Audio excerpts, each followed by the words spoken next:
Hey guys, this will Begin Vacation, so welcome to my review of the badass, underrated, misunderstood, underestimated cult classic that is The Adventures of Ford Fairlane.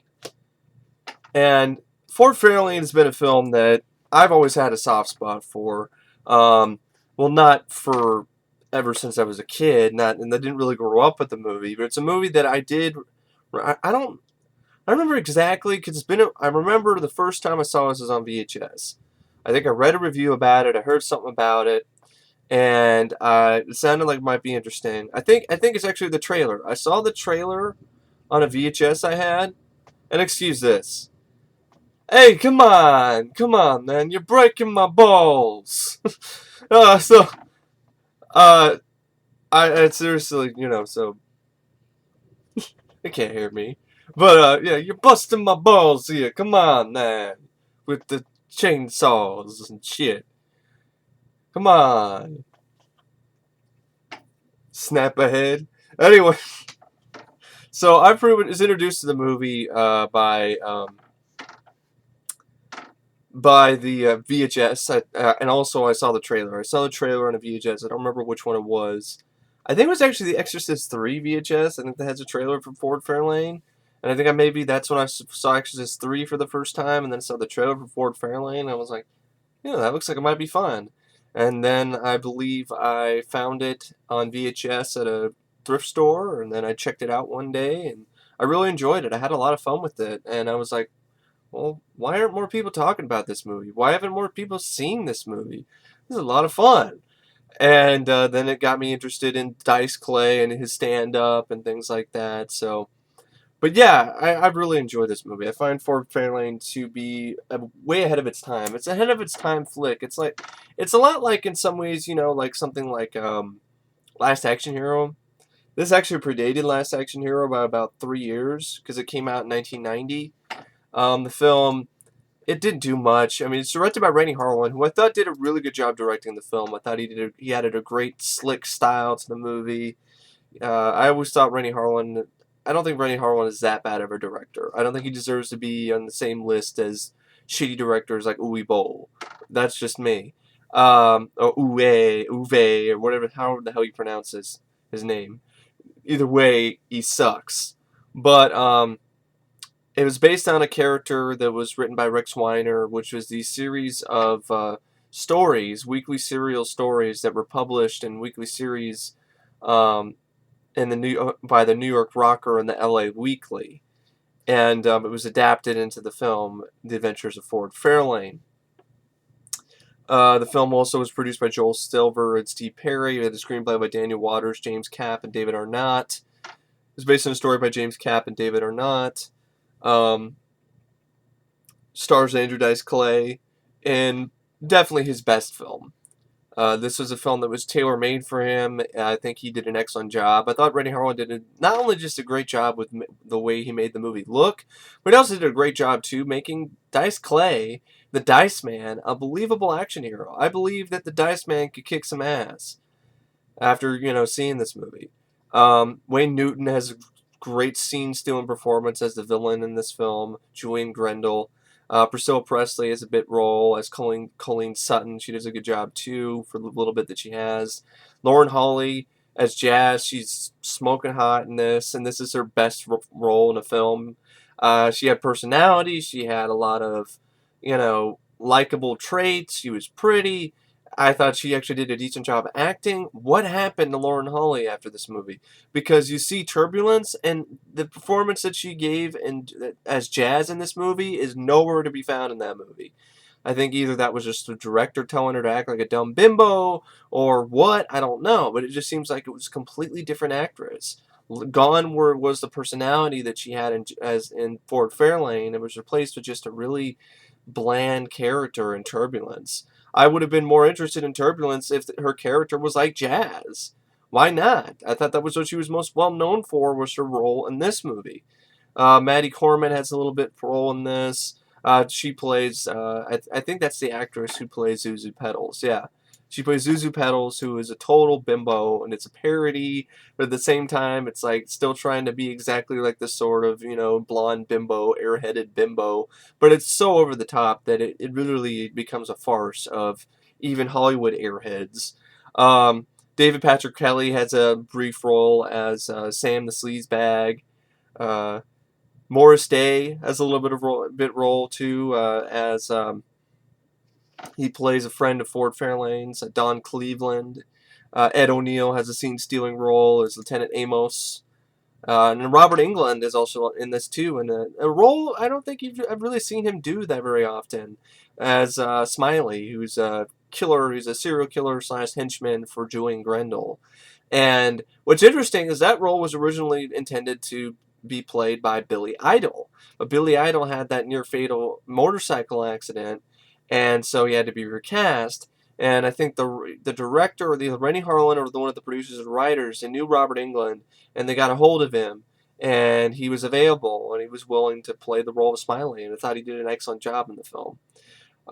He stretched a little bit of his comedic muscles, and he really didn't ever get a chance to do a sort of cartoonish role like this again. And Brandon Call is also in this as the kid. I thought he did a solid job as well. See, this movie has a kid in it. This movie has an over-the-top style of action. It's a parody of the action genre at points. It doesn't take itself seriously, much like Last Action Hero. And just like Last Action Hero, it's a movie that flopped and was completely massacred by the critics. This movie even won tied for Worst Picture in 1990, the Razzie Awards. So it was tied with Ghosts Can't Do It. And it also won the Razzie for Worst Screenplay. And it also was nominated for Worst Director and twice for Worst Supporting Actor for both Gilbert Gottfried and Wayne Newton. And it won Worst Actor for Andrew Dice Clay. And I gotta be honest, that's bullshit. Andrew Dice Clay does not do a bad job acting in this movie. And the Razzies can fuck themselves anyway, even though I like reading their book, The Official Razzie Movie Guide. But, when they completely just constantly nominate Stallone just because they feel that he's the worst actor in the universe, then they got some issues. And it just becomes it's probably a joke anyway, but at the same time, it's like, come on. There's a lot worse actors that in 1990 that did movies, especially direct-to-video, than Andrew Dice Clay, than the Dice Man. The Dice Man did a great job. In my opinion, I thought he did an excellent job in this role, and I think it was a perfect role for him. And I would have loved to see more. And that's why Brain Smasher or Love Story was so disappointing, because it was PG-13, it was a watered-down sort of wannabe Ford Fairlane, and it sucked ass. But anyway, yeah, the film was made. It pretty much had a box office of about $21 million. It pretty much did nothing. Did nothing in the box office. It was a film that was a flop. But I guess the guys who were trying to Die Hard 2, people who were producing Die Hard 2, this is actually an interesting bit of trivia, actually, about Die Hard 2. While reviewing dailies, 20th Century Fox was so impressed that they offered director Renny Harlin Die Hard 2 immediately. He began shooting that film while Ford Fairlane was in post-production. So I thought that was kind of interesting, little bit of trivia, is that they saw the dailies, and they were so impressed by just the dailies that they decided to hire Renny Harlin for Die Hard 2, and I think he did an excellent job with Die Hard 2 as well. I'm just trying to find the budget. It's not really telling me what the budget is. It just says the gross, so I don't know what the budget is for Ford Fairlane. Anybody has any ideas, feel free to let me know. But, yeah, it's a movie that, if you enjoy stuff like Last Action Hero, or you enjoy things like Hudson Hawk, it's another sort of meta, over-the-top comedy action flick, I think you might have a fun time with Ford Fairlane. Also, Ford Fairlane is definitely a movie that, if Andrew Dice Clay is an acquired taste, so I can see why some people just think he's unlikable and he's an asshole, and I don't like him, so I don't like the movie. I can understand that, But I think the movie is so well written with the script that I think it's just being over the top to the point it's just you cannot even remotely take this film seriously for one moment. I mean, the bad guys hang a koala bear, much like they would hang, like you'd have the partner, the cop's partner you see him hung, in a scene or get blown up or shot. Here they hang a koala bear. Okay, so you know what kind of movie you're getting into. It's a comedy. It's not a serious action movie. It's a comedy. It's pretty much a comedy first and action movie second. So it's pretty much a comedy action flick. And I think it's really funny. I really love. There's so many great one-liners in this movie. I have a blast with this film. And I actually did revisit Last Action Hero again recently, and I really did enjoy that too. After many years, that movie it's grown on me. I really did enjoy Last Action Hero this recent time I watched it. In fact, that's what I'll be reviewing after Ford Fairlane. But I'd have to say at the end of the day, I'd probably still pick Ford Fairlane over Last Action Hero. Ford Fairlane's faster paced. It's really quick. It's like a little bit over 90 minutes. It's a really fast paced, fun, entertaining flick that I think deserves a lot more than it gets. I don't think it deserves, to get. I don't think it deserved to get that much crap from critics when it came out. Roger Ebert pretty much just said it was pointless, and I think that's really disrespectful to the movie. I don't think that's. I really, even if you don't like the film, I don't think it's a movie that's pointless. It pretty much did the whole meta thing before Last Action Hero did. It was just ahead of its time, much like Last Action Hero was. And also, Dice Man, he had this controversy going on. He got banned from MTV in 1988. And, he had this stuff going on, controversy in the news that might have hurt the box office. But I have no idea. But really, it is what it is. But I'm glad the movie was made, though, because it's just really a lot of fun. Anyway, the film pretty much, the plot is, Ford Fairlane is played by Andrew Dice Clay. He's a rock and roll detective. He is seen sitting on a beach smoking as the film opens, and he does a narration, much like a Private Eye type flick. A flashback initiates, showing a roaring crowd at a concert given by a fictional popular heavy metal band called the Black Plague, with lead singer Bobby Black, who is played by Vince Neil from Motley Crue. Originally, they actually tried to get the lead singer Rat. Stephen Pearcy was considered for the role of Bobby Black, but I guess that didn't work out. And so I was fine with Vince Neil, who did the song. I like the song that he sang in the film. She danced and she pranced, dancing like a monkey.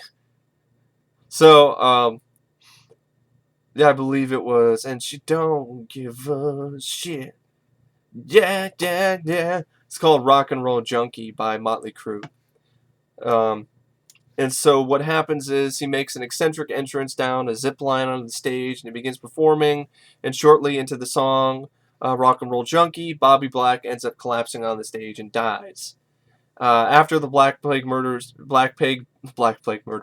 After the Black Plague singer is murdered on stage, shock jock Johnny Trunch, played by Gilbert Gottfried, an old friend who came west with Fairlane, hires Ford to track down a mysterious teenage groupie named Zuzu Petals who may have a connection to Bobby Black's death. Soon after hiring Fairlane, Crunch ends up being electrocuted on the air. The world's hippest detective soon finds himself trading insults with a ruthless record executive played by Wayne Newton, a clueless cop and former disco star played by Ed O'Neill. Booty time, across the USA. Booty time, hey, hey, hey. A merciless hitman who's played by Robert Englund, Smiley, is hello, hello, and countless ex-girlfriends out for his blood. Aiding and abetting Fairlane in this whodunit is his loyal assistant Jazz, played by Lauren Hawley, a hip record producer Morris Day, and a kid played by Brandon Call. At the head of a bizarre lineup of suspects, victims, beautiful women, and a koala as he finds himself hip deep in the case of his life. And I thought the mystery element of this film was an underrated aspect of the movie. I've seen the movie multiple times, but I think it does a good job keeping the mystery keeping the mystery a mystery. The clue is Art Mooney, and even I've seen the movie a lot of times. I'm like, who the hell is Art Mooney? So I'm just like Ford, when he finds out that Art Mooney is a star, and he was a movie or TV star, and he has his own star on the Walk of Fame, and that's where they kept the third disc, because the MacGuffin of the film is these 3 data CDs, which read simultaneously. They end up detailing the illegal dealings of Joanne Rendell, who murdered Bobby Black when he found out that Black had acquired them. Acquired the proof that he's pretty much what he's doing. His illegal dealings is he's pirating all these bands' music and selling it through a fake company, and which a condom factory. That's what so what happens is the first disc was with Colleen Sutton, the second Zuzu Petals had, and the third disc was hidden under the star for Art Mooney at the Hollywood Walk of Fame.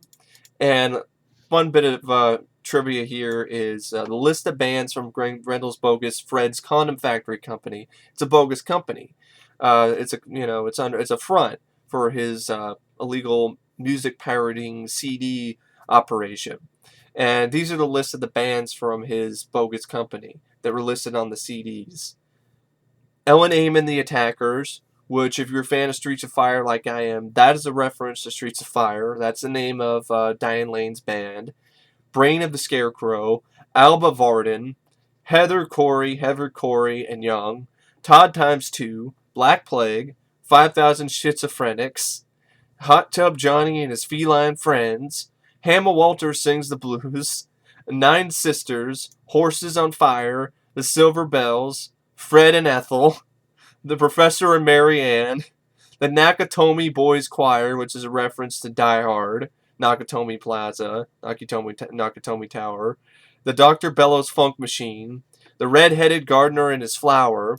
Also listed are the songs for the 3 Black Plague albums, which are Tattoo, 10-3-88, Your Wow, The Bio Nude, My Nazi Wench, Suck the Bunny, Hun, I Screwed the Kids, Bruce Poked Maud, Requiem of Paco the Shoeshine Boy by Wolfgang Binky, Devil's Ghost, Old Brass Antics, Objected,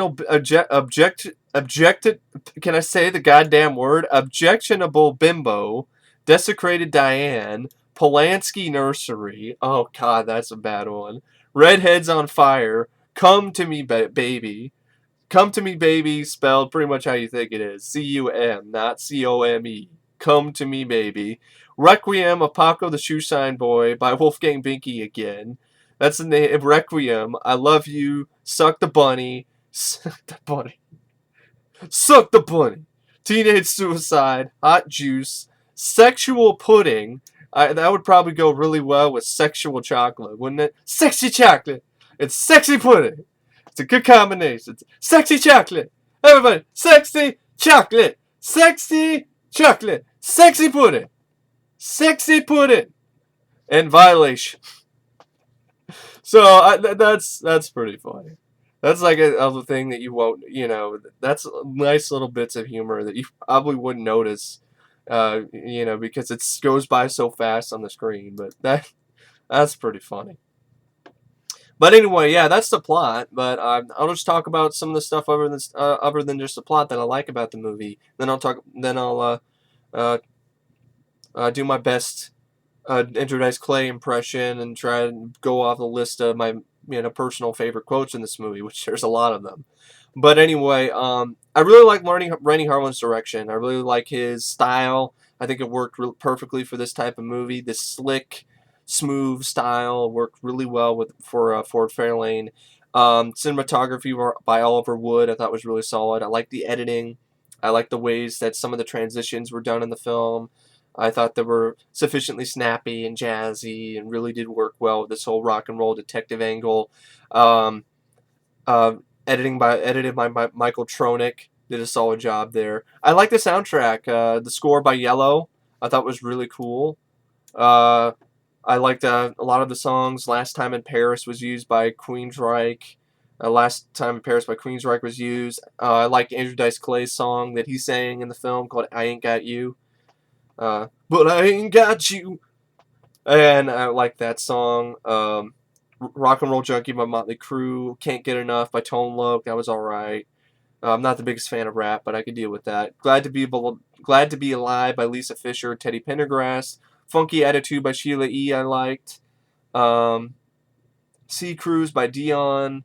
Cradle of Love by Billy Idol, really well used. There's also a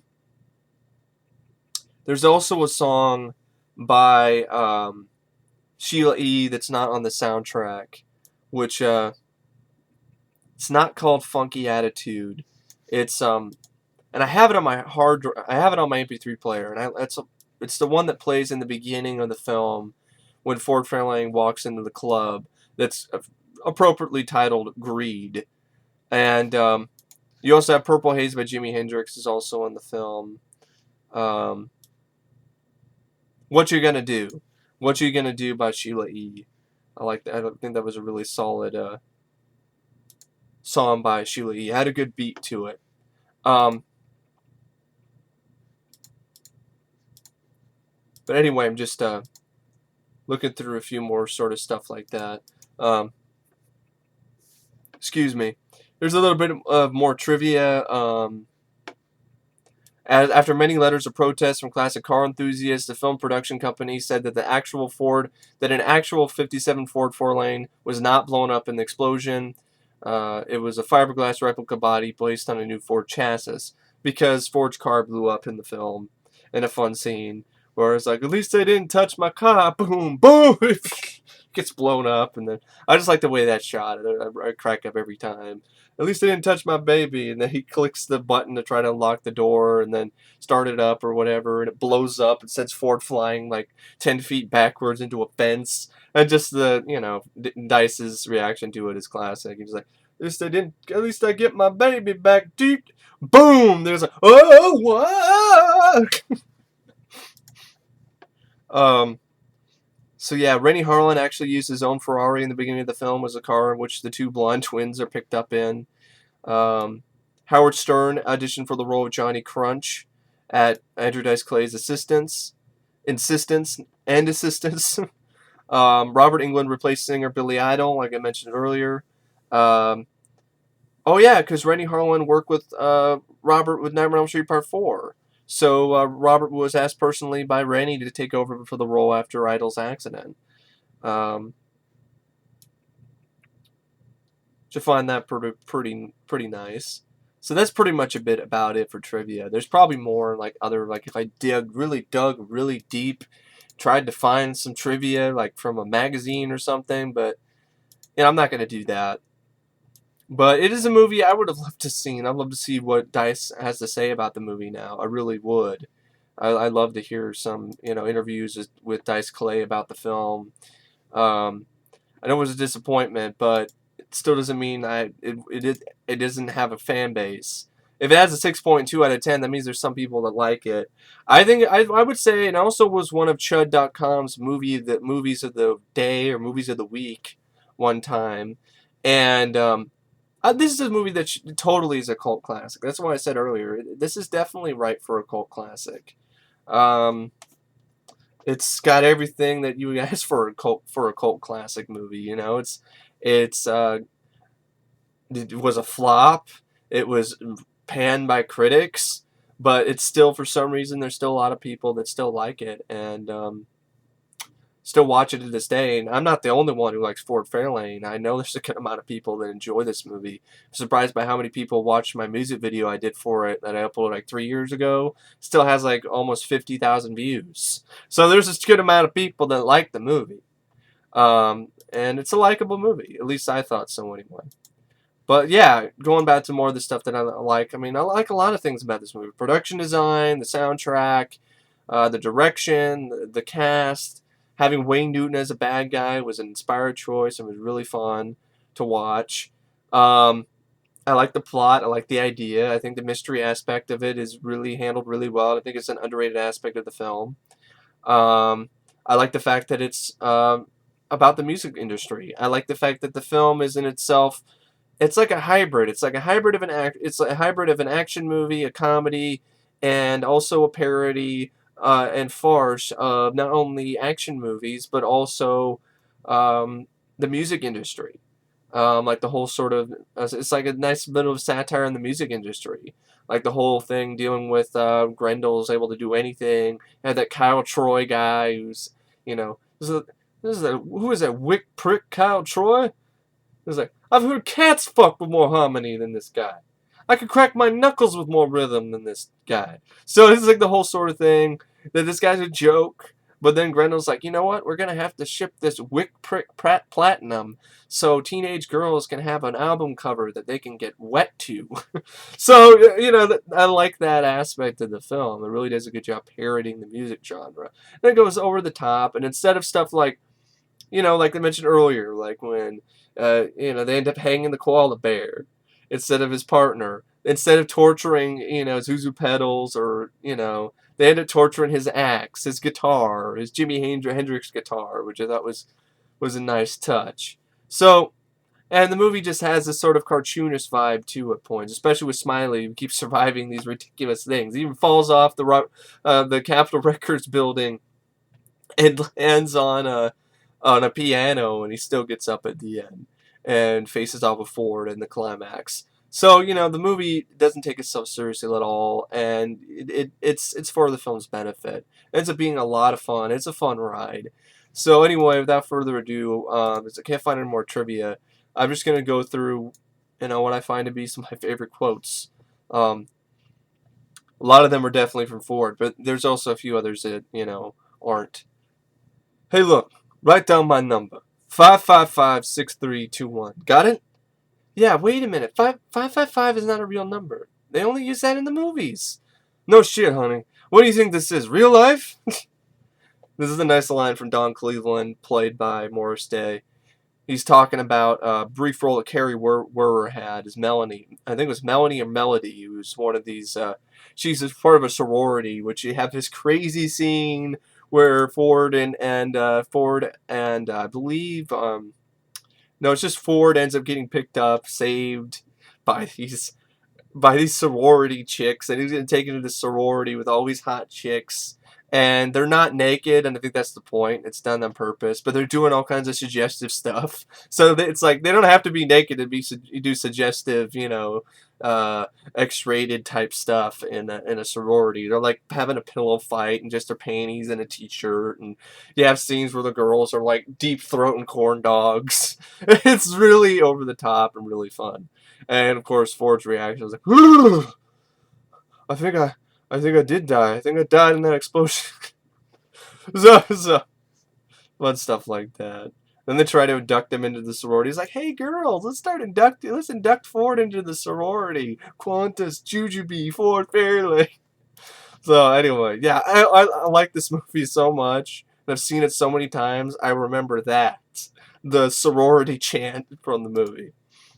But anyway, going back to what Don Cleveland's quote, this is a good quote, where he's talking about Melody, played by Carrie Werrer. He's like, you've got to shave before you leave the house in a dress like that, and I don't mean your legs. So yeah, it's definitely a sleazy movie. I'll say it's a sleazy movie, but it's a sleazy, fun, entertaining movie. The sleaze adds to the film, doesn't detract from it. It gives it this sort of sleazy charm. Here's more of a Ford Fairlane's lines, fun lines. I was like, I could have been a rock singer if only I hadn't been banned from MTV. Long story. But anyway, I only know that one song. Well, I do mean Puff the Magic Dragon, but only in the nude. Longer story. And I like this line. He has this awesome scene. I like the way the scene is shot when he walks into the Club Greed and goes after Sam the Sleazebag, played by David Patrick Kelly, who's stalking this girl band called Josie and the Pussycats. And one of Ford's cases is to find this guy. And he sees he fits the description, and he pulls out. It's like, how about, I wouldn't eat green eggs. It's like something like, how about with a fox? I don't remember the exact line of dialogue from that scene. I've seen a lot of the movie a bunch of times. I don't remember every line of dialogue. And he's like, oh, deceitful bitches. And then he ends up messing up David Patrick Kelly in a fun way. Picks him up, and he's like, you're 10 seconds away from the most embarrassing moment of your life. That just drags his ass across. Hey, want to try something on a wine list? Drags his ass on over, slides his ass on top of the bar, and then he gets back up and tries to run away. And I like the way the slow motion shot is done here with the disco ball and the music slows down, and Ford pulls out a gun that he flips out from underneath his jacket, and he's like, "So many assholes, so few bullets." Bang! Shoots the gun, knocks the bullet ends up knocking the disco ball down and smashing on top of David Patrick Kelly's head. He gets knocked out. Takes David Patrick Kelly to back to the to his headquarters where the Josie Pussycats they meet up with him. You got Sam the Sleazebag, and they have this fun line where it's like fun scene where he puts him out in the public, and he's got a pair of shears in front of a church, and he's zips down, pulls the zipper on his pants. Basically, it's insinuating he's gonna chop up his dick. He's like, "Citizens castration," and then he doesn't do it. Of course, he's like, "Next time it'll be for real," and then he leaps off. He's like, "You're crazy, Ford!" And he leaps off the building, lands on top of Tone Loc and a bunch of his other rapper friends, their boombox. And I like this. This is a great insult from Tone Loc. I'm trying to find. Here it is. It's like, "You stupid South Pizza garlic breath smelling motherfucker. Today is the last day of the rest of your life." And the line that I mentioned earlier, you're 10 seconds away from the most embarrassing moment of your life. That's also mentioned later in the film, which I like. When Sam the Sleazebag comes to the rescue. It's like, "Sam the Sleazebag to the rescue," when he ends up helping save Lauren Hawley. And after she's getting messed up by these two bad guys, these tall guys, sort of German guys with long hair. There's a fun scene with those two guys, too, where Ford just got out of this singing his song, "But I Ain't Got You," proving what real rock and roll is to Grendel. And he's like talking to these tall, these tall motherfuckers with the long hair. And he's like, "You guys a band?" "Yeah, sure." "You got a name?" "Yeah, Pain." "Cookie!" So I like that line. I like that scene. And of course, then the scene afterwards, they end up following Ford to the sorority house. And there's this asshole earlier who wouldn't pick up Ford. He wouldn't pick up Ford and Zuzu. He's an asshole, college frat douche bro who shows up in a Ferrari or some expensive sports car. It's like, "You need a lift?" And then drives away. Fuck you, losers. Well, Ford ends up getting the last laugh because his car ends up getting drugged down and ends up getting used by Ford to push it into these motorcycles to distract the members of Pain from getting to Ford and Zuzu. And it ends up crashing all these motorcycles, and then ends up pretty much making it so the guys the Pain have to find another time to take out Ford. And then because he's so pissed, one of the tall guys with the long hair, he pulls a pin on a grenade, throws it in the dude's car, and it blows up. It's like, they torched my vet.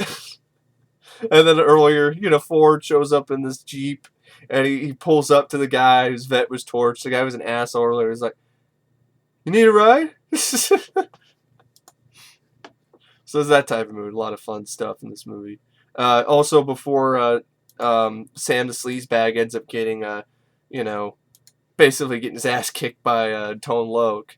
Yeah, he was in the back seat of this car, Ford's car, his Ford Fairlane car, and Ford opens the back seat in a fun scene, and he throws a Twinkie at him. He's like, "Have a Twinkie, snap ahead," and then closes the door again closes the trunk on him again. He's like, "Ford, no, Ford, I can't breathe." And of course, before that, there's this really fun scene where the kid, played by Ryan Call, is basically talking to Ford, and he's like, "When are you gonna let me work with you? Why are you always fucking with me? Excuse me? You say the F word again, I'll bang you right the fuck out. You understand me? Now get the fuck out of here. I got something serious to discuss." "Yeah, what is it? Premature ejaculation?" Ford, sometimes you can be a real dick. "Dick? Buck? What kind of kid are you? I just thought that was pretty funny, you know. It's like, what? Excuse me, say the F word again, I'll bang you right the fuck out. Get the fuck out of here. So anyway, so you know, I can go on, and I will with this movie. These quotes are great. I'd show clips, but I get blocked by Fox. Fucking snapheads. Like this scene with Colleen Sutton, played by Priscilla Preston, meeting up with Ford. She's like, nothing disgusts me. At the age of 11, I walked in on my father in the Shetland pony. Does that excite you? And then Ford's like, I don't know. I never met your father. I also like the scene too where he's like, you know, I don't have anything wrong with that. You know, I'm fine with, you know, cool, weird. You know, it's like, hey, I have one of these friends. You know, one of these trans testicles. You know, trans testicle. So, I've never heard that. I thought it was pretty funny too. And of course, in that same scene, you know, he wakes up with an erection, and he's like, "Oh, Stanley, come down, boy, Stanley, down, boy, Roseanne Barr naked, gone." And then he ends up, you know, he ends up finding out more about Colleen Sutton in a fun scene too, where he goes in and looks through his deceased friend Johnny Crunch's boat. And it's called the Mighty Penis. It goes in there. It's a really fucked up place with like dicks and dildos everywhere and shit. And I like this scene where he's pretty much looking. He's looking at everything. He ends up finding this tape, and he ends up seeing. He's looking at Colleen Sutton and Johnny Crunch's pornographic video, and where Johnny Crunch is on the ground acting like a dog, and then he's like, with Colleen Sutton riding him, and he's like, I'm very rich. Nothing offends me. I mean, no shit, honey. You got a whip sticking out of your ass and a guy that's fucking barking. And then he's flipping through. He's like, oh, looks like I got the Rob Lowe channel. So there's just a lot of fun lines in this movie. Here's some more stuff. He's talking about a conversation with Zuzu Pedals Ford. He's like, conversation with Zuzu Pedals is like masturbating with a cheese grater. Slightly amusing, but mostly painful. And what's funny in the movie, in the home video version, there's some dubbing because in the original theatrical version, he says that when Ford says this line, he's like, I'm so terrific, I have my own toll-free number. 1-800-UNBELIEVABLE. That's really not the original line. The original line is, I'm so terrific, I got my own toll-free number. 1-800-PERFECT. And they ended up dubbing that in the home video version because it actually is a real phone number. So people started calling that number, I guess, after they saw the movie. A lot of fun. I really have a lot of fun with the scenes between Lieutenant Amos and Ford Fairlane. Nice, two good comedians going at it with Ed O'Neill and Ford. And Amos is like, are you calling me an asshole? Asshole? No, I'm calling you an anus. Anus. And then they end up calling each other spam and whatever. It's just so absurd, but so hilarious. It's like, well, you're a piece of spam. That's what I think of you. Spam. So there's more stuff like, of course, after he shoots the disco ball and knocks out David Patrick Kelly, he's like, Clint Eastwood, I fucked him. And then there's a fun scene where he goes to Bobby Black's funeral and all these girls or fangirls are, you know, getting discounts. And he's like, how much? $300. This is the ticket guy. He's like, $300? You charged the chicks $1. Hey, they blew me. $300 coming up. I like it was just nonchalant about it. There's no debating. It's like, hey, they blew me. $300 coming up. And then Amos shows up later. And he's like, I can't believe anybody can have so much fucking fun in a funeral, Fairlane. Unfucking believable. So, I like that whole scene too. I like the score by Yellow. It's very eccentric and unique. in the scene with the cemetery, and a little bit of nice bit of pratfall comedy, in a car chase between Smiley, Robert Englund, and Ford, and Ford's chasing with Smiley, and Smiley's in a limo, and Ford is in a hearse, and there's this woman who you think is dead, but you find out later she's not, and I love the reaction by Ford Fairlane by Andrew Dice Clay when she wakes up. He's like, oh, you Undertakers really know how to party. He's like,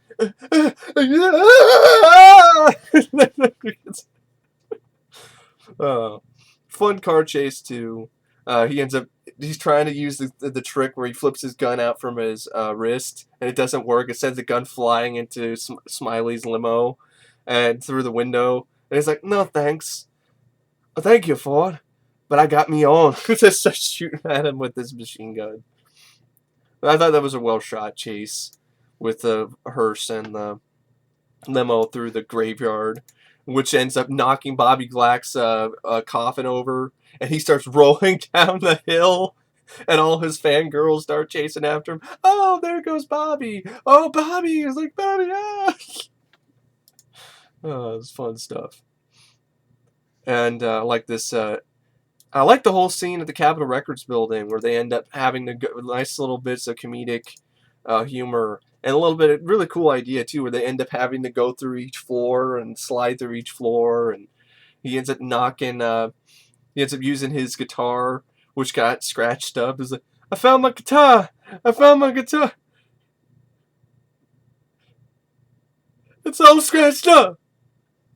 It's all scratched up! And then he ends up reluctantly he uses a guitar, Jimi Hendrix guitar, to drop it on the top of Robert Englund's head and send him knocking into a piano. He's like, "Say hello to Liberace, asshole." And I like this line too, where they're hanging from the building. Zuzu's hanging from the building, hanging on to Ford, and he's like, "It's all right. If you fall, I'll make it." I love that. It's like, who cares? If you fall, I'll make it. Because she's really a big, dumb bimbo in this. And I love the scenes where Ford's like, just shut up.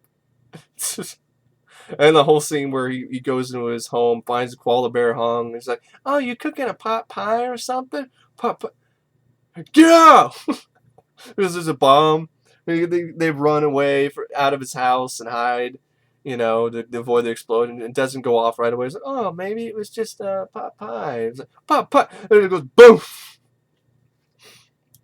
Fun stuff. Or the whole scene where he thinks there's a corpse and the woman, that wakes up later. He's like, damn, baby. He looks at her breast. He's like, damn, baby. I hope you signed some organ donor cards. And then, of course, Disco Express. Lieutenant Amos is like, and Ford's like, I don't understand. Why are you so pissed off at me? It's like, 2 words. Disco Express. Disco Express? The Blue Dog. And that lead singer, he kind of looked like me, right? Yeah, I was going to say he looked like shit, but he looked like you. And then, of course, when he goes out with the twins earlier in the film, and of course you have he references a stand-up line he had earlier in the movie where he's in the club Greed, and he goes in, of course, he's like, is your names like Neil and Bob, or is that like what you do? And those two, he meets up with a twin, and then he ends up having those twins in bed, these 2 female twins in bed, and then he gets woken up by Purple Haze by Jimi Hendrix blaring on this, big speakers and this radio that he has set up right in front of his headboard is pretty much just a speaker sound system. And I just love how it's sexist. It's misogynistic, but I don't care. It's fun. It's a really funny line where as soon as he wakes up, he's like, do my dishes. He's like, some people play hard to get, I play hard to want. You'll snap ahead. And I like this scene too, where this tourist guy shows up, and I think it's played by the same actor who was one of the asshole guards in Lockup. And he's like, "Can you give us directions to Man's Chinese Theater?" Hey, go back to Michigan. We're from Wisconsin. Yeah, I'm from my dad's penis. Now fuck off.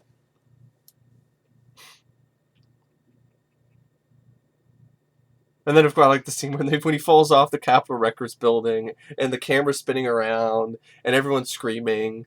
Zuzu's screaming, ah! And Robert Englund's even screaming, and Dice is like, my head!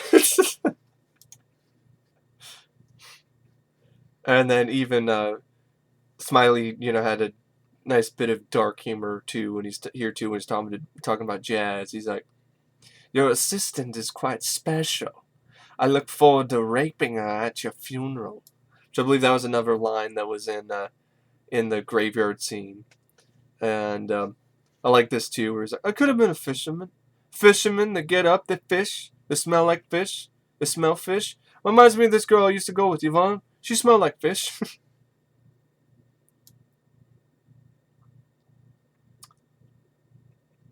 And then, of course, I really enjoy these fun lines too. Where he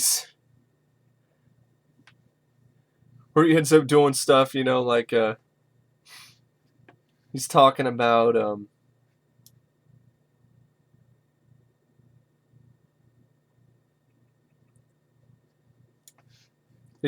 Australians.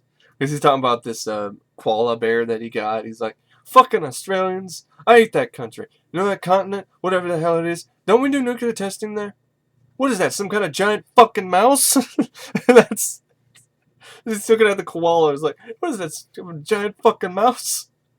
And there's just so many great moments. And, Wayne Newton has some great lines, where he's all like, I even pissed in the punch bowl. Like, oh. And then stuff like this, where he ends up, I'm not going to torture her for it. I'm going to torture your baby. A 1969 Fender Stratocaster. Original pickups, maple neck, strung upside down for a left-handed Jimi Hendrix. Oh, no, don't touch my... And then the whole thing earlier, was like, my mother used to say, if you can't say something nice about someone, make sure they're out of the goddamn room. And, of course, that's the whole sort of line, the scene where Maddie Corman is holding a microphone behind him the whole time. So everyone's hearing what he's saying, the Ford, which he thinks nobody is hearing it, but everybody's hearing this. And so everybody's hearing exactly what Drendel is saying. So he's giving himself away, that he doesn't care about people, and, talking about, Kyle Troy's a wimp and all that kind of stuff like that. He actually cries like a baby at stage. And Maddie Corman's holding the microphone behind him the whole time. And he goes after her, and I like the touch that they have too in the scene where he tries to eat the CDs, and he ends up getting a cut lip. And then, of course, he's all like, and the Ford's like, I made copies. It was like, oh, damn it. And then he ends up grabbing a gun and trying to shoot Ford. And he's like, in Agata Davida, baby. And then Ford is like, hey, Jazz, shake me. And he likes these shakes which you light on fire and then you drink them. So he gets the shake and he dumps it on Wayne Newton, Julian Grendel, and then he smokes a cigar and then he flicks it on him. Grendel lights on fire and he's like, yep, hey, Julie. Yep, fired. Boom. It doesn't really blow up, but he lights on fire. That was pretty cool. And then after that, it's still not enough. Because after he kills Julie Grendel, and he had to climb down from the top of the records building, he's still getting shit. Because he goes in, and he goes to what's left of his old home, and he meets up Robert Englund still alive, and he's giving him shit. I like this scene. And it was well acted by Dice Clay, well scripted. He's also trying to find the kid's father, Brandon Call. And the clue that Brandon Call gave him was this Flintstone ring, and he sees that Smiley has it. So he thinks that it's his, Smiley is the kid's father. So you have this line, and then of course before that you have this fun scene where he's talking about the koala bear, which I like. Where he's like, and we're talking about his job pretty much, and how much it really isn't that awesome. He's like, rock stars. I'm going on my mind dealing with rock stars. I don't make money, I make gifts. I mean, how am I supposed to pay taxes to bathtub compact disc players and autographed dumb drumsticks? You know what I'm saying? I need cash, moolah, wampum, dead presidents, Michael Jackson, Gerald Ford. Gerald Ford? Jazz is like, you know what? I think it's all coming together for me now. You need money. Come on, Jazz. I got my balls in a bunch. Your karate class costs money. Cavities cost money. Prophylactics cost money. You know what I'm gonna do? I'm gonna take that damn food processor that Neil Diamond gave me, and I'm gonna make koala burgers, right? With koala chips and koala dip. That's what I think. And I like that scene. I just thought it was pretty funny. It was so absurd. It's like, what am I going to do? I'm going to take the damn food processor. I'm going to make koala burgers with koala dips and koala chips and koala dip. That's what I think. And that's just one of many memorable lines in this movie. I probably forgot some. They're just a lot of fun. Like, Stanley the Power Drill. And then after he goes to his old home, and it's devastating, it's still burned out from the explosion. And then he meets up with Smiley, and he thinks he's the kid's father, and he's like, you're the kid's father. It's like, it's like Smiley's like, what are you talking? What are you talking? And he's like, I can get what are you talking about? The ring, man. I stole it from some idiot in Fresno that I strangled last year. Perfect end to a perfect evening, huh? Unfucking believable. I start by having my koala bear hung and my house and car blown up. That was just the beginning of the evening. We're just getting started, right? Then I get to climb down from the Capitol Records building. Great exercise. I recommend it. Then my guitar, my axe, the one thing I love next to Stanley is now toothpicks for the Hollywood homeless. Then after I torture your boss, my girlfriend leaves me. She leaves me. Hey, terrific. And now I get to die. You're breaking me heart. What's the point? The point is, I want to go out man to man. Just me and you. Put down the gun and let's go at it. Come on, you fucking sissy. What are you afraid of me? What are you afraid of me? Come on. Man on the mano. Fisticuffs, baby. Let's go at it. Just you and me. No one's around. I fucking had it. Let's go. All right. Any way you want it. He pulls out a knife, drops the gun, pulls out a knife, and Ford's like, you crack me up, you know that? What kind of idiot throws his gun down? I mean, use your head. Is there something wrong with you or what? I mean, look what you did. And then he pulls out the gun, tries to do the wrist thing with his gun, and it actually works this time, and he shoots smiling. And he's like, thanks for working. Thanks for being a jerk-off. I mean, man to man, mano to mano. What the hell does mano to mano mean? Use your head. Snap ahead. So, I just had to, because that's not an IMDb quotes, that whole scene. I love that scene. I love the quotes in that, too. Thanks for being a jerk-off. I mean, man to man, mano to mano. What the hell does mano to mano mean? Use your head. Snap ahead. So anyway, after that, he ends up actually winning the radio contest, and he gets a vacation, and they go on a sea cruise. He goes on a sea cruise with Jazz.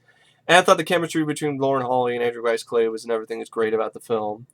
And, they had the fun scene at the end, and the koala bear is still alive. He's got a neck brace. It's like, what? You didn't think we'd kill the fucking koala bear, then, did you? So, and then it ends with the song Sea Cruise, and then it's just a really fun movie. I really don't know what to say about Ford Fairlane. I've gone really in depth, more so than I don't think any other review of this movie has gone before. But I really like this movie. I really do. I think it's underrated. I think it's overlooked. I think it's a lot of fun. It was ahead of its time. I really enjoy it. If you're a fan of Dice Clay's comedy and you haven't seen it, you definitely should give it a look sometime. If you're a fan of Hudson Hawk or Last Action Hero, I do recommend this because this is a similar type of movie with the sort of meta action comedy. But anyway, I really don't know what to say about Ford Fairlane except I really do enjoy the movie. I would probably say it's unbelievable. And I'd probably rate it out of 5 stars. I give 5. I don't have anything wrong with the movie. I don't. I think the action scenes were good enough for what they were. There's a decent amount of explosions, a decent amount of shootouts. I thought Dice Clay, the scene where he fought Smiley in Johnny Crunch's boat, the Mighty Penis, was actually a really decently well shot action scene. Dice Clay got to punch Robert Englund a couple times, threw a TV on him. He got this fun scene where he took a shotgun, these 3 shotguns that were hung on the wall, and took them off the wall and started shooting at him, which I thought was pretty cool. The movie's full of so many memorable lines of dialogue. It's a lot of fun. It's very entertaining, fun soundtrack, solid, very slick, well done direction by Renny Harlin. I thought Andrew Dice Clay is a very engaging, fun lead. Yeah, overall, just a very entertaining, fun flick that I think is very underrated, and more people should be talking about Ford Fairlane. I do feel that this is an underrated, overlooked, misunderstood 90s classic. Anyway, thanks for watching my review of The Adventures of Ford Fairlane, and I will see you guys later. See ya.